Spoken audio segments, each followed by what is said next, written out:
let's go ahead and take a look at the comments if you guys want. Yeah, I had one here I want to ask you. So, Ewok and I kind of alluded to this off the air. With the idea of like this violent super cycle that we could possibly see, like say late spring we hit 120k BTC, maybe we see something kind of repeating later in 2025, kind of like 2021, where we get back up to that 120k number again, we start to come back down and everybody's like, oh, you know what, I know this trick, I've been here before, I'm not round tripping. And then we do get this just psychotic out of nowhere, seemingly, January to February 2026, it doubles its previous high or something like that. So Blind Royalty says, because I mean, that is something where like you kind of want to feel like you're planning for all scenarios, and we're still far enough away from it now that you can make moves during it. But he says, in the next bear, are you round tripping Pulse X, Pulse Inc. and exploring hex stakes and continuing to accumulate or selling near the top? That's actually not the one that I meant to do, but that is a similar question. It's basically just the concept of, I'm trying to find the actual one. Basically, how would you play that? Like, if you don't have to say it exactly, but here, this guy just said, I wouldn't bet all of my portfolio for a longer cycle into 2026. Like, you wouldn't want to be, you don't want to be bag holding. So yeah, talk about that, like the different strategies, because we could see these violent upswings and you have no idea when it's not no idea, but you may not know when it's truly over. So how might you handle that?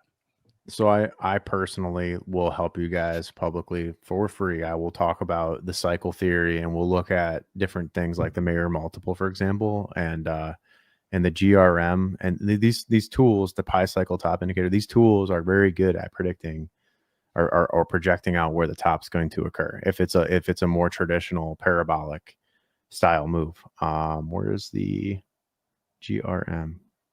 Here it is. So we've showed this on here before. This is Bitcoin. Now, Bitcoin. So Bitcoin is still in chill mode. I think. Let me make sure this is the right date. Everything's up to date here. 11/21. Yeah. So I mean, Bitcoin, even though we're going vertical in price, we're still in chill mode. Bitcoin doesn't top until you hit the red line. And this is going back to like the 15 cycle here, and then 16, 18. So in terms of the GRM, which is the golden ratio multiplier, we're still, prices are healthy, and part of that was because we went sideways long enough here that we're still good. Now, when it comes to making decisions for your own portfolio, yeah, you should be comfortable taking profits as early as April or May of next year with maybe 10% or some amount. It doesn't have to be a specific time. I mean, my argument is, why aren't you always shifting in and out of assets, being a little more flexible and mobile? There's a certain skill to that, but you have to practice, because if you just wait till the very end of the cycle to try to sell, even if you're a profit maximalist and you're just trying to sell the very top of the swing trade across like a 4 or 5 year period, you're going to be sadly disappointed, and you're going to miss it. And then you're going to be like, you're going to miss the first 50% drop, and then you're going to sell, and then you're going to watch it go back up, and then you're going to get back in, and then you're going to watch it go down lower than your sell, and you're going to be like, what the? So you're going to get chopped up. And so the way you don't get chopped up is that you're setting market limit orders as the market's trending upward in the strong periods.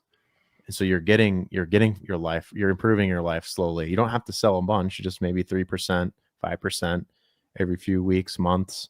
And then, like, look, if you do that for all of next year, and now you've sold off 30% of your portfolio, and you see a big 50% drop, and it starts to recover, well, you can come back in with 10%, and now you just bought like a local low.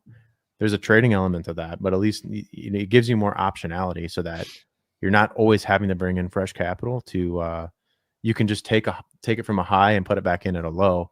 Over time, you could do that. You can cycle your money through that during the bull cycle. And so maybe that's not for everyone, but at a minimum, just strict profit taking. Yeah, you want to have limit orders or V3 positions as the prices are trending up, so you are getting made whole starting now. Really, I mean, I know most of us are pretty hardcore and we're not going to want to sell yet, but it's okay if you're up 2x on your pulse or something, or if you're up like 6x on your hex, to take a little bit off now. Even I'm not, that actually makes for a better bull market for everybody. If everybody takes a little bit off all the time and then comes back in and buys a little bit on the big dips, it just makes a more healthier rotation of money in and out of the thing.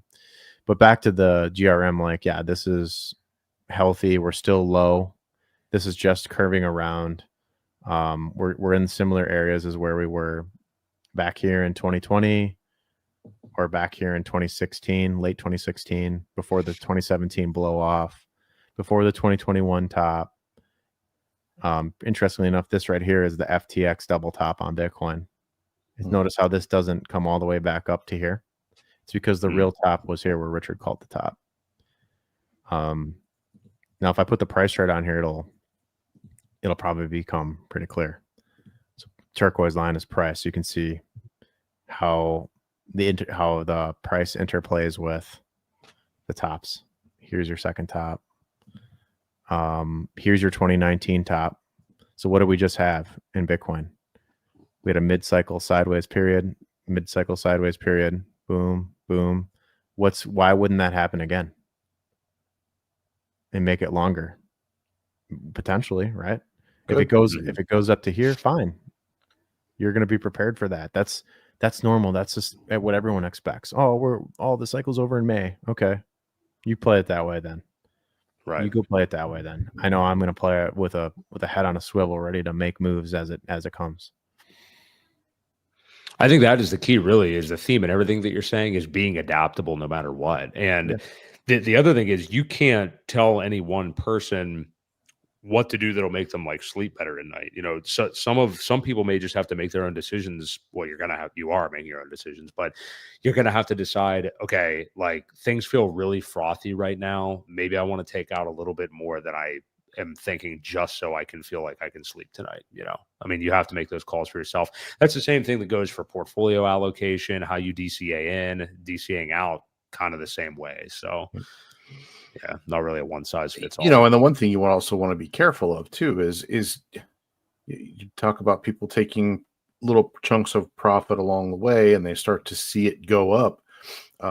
Be careful not to buy those tops, because if you end up buying a top and it goes back down, well, guess what? Now you've got to round trip it. So, you know, there is something to be said for keeping some on the side as well, because inevitably, once it's up high enough, chances are you're going to get a lower entry price. If you just wait it out, you're sometimes better off than trying to play the ups and downs like that too.